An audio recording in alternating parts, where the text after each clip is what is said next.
During tea time, there's been some questions about how to work with sleep and various questions around reducing sleep time.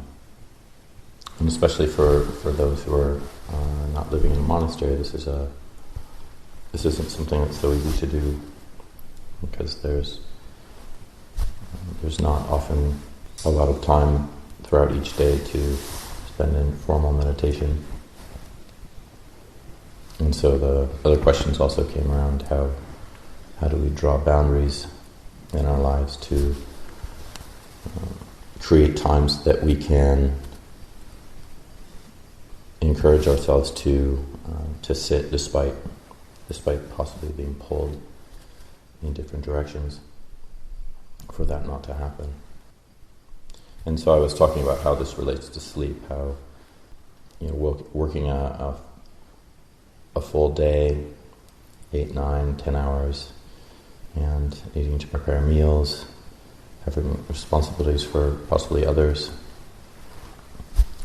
It's just not easy to hone down on sleep, because there's a certain amount that's needed, unless there's a lot of time for meditation. But what I was also pointing at these questions is it's a lot of like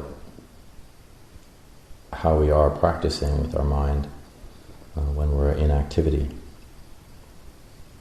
And the more that we are tuning to the present moment, the more we're trying to understand our experience, even in the midst of activity, then the easier it is for the mind to be centered, calm,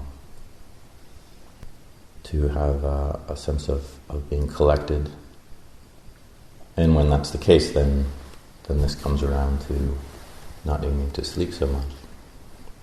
The mind isn't overpowered or exhausted by the papancha mill, or seeming to go here and there throughout the entire day.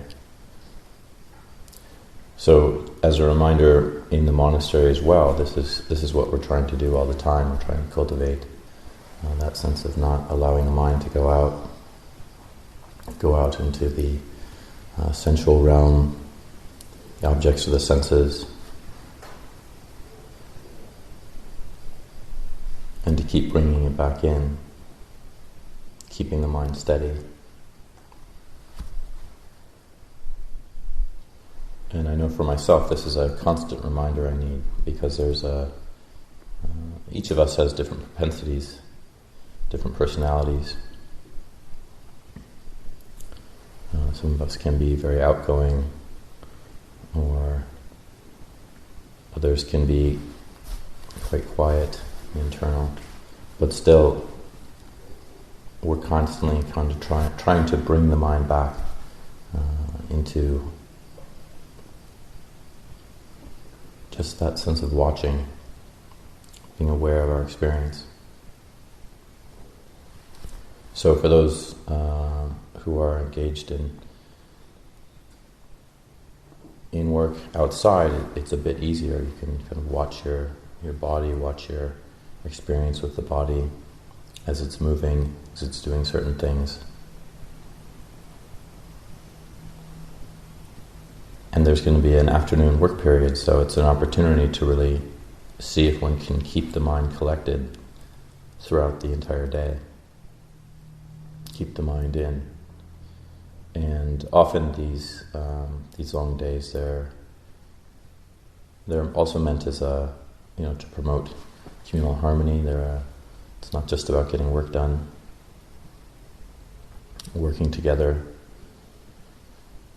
And so it's a good test. It's a good way to see, how can we work with others and yet keep our minds steady and collected at the same time.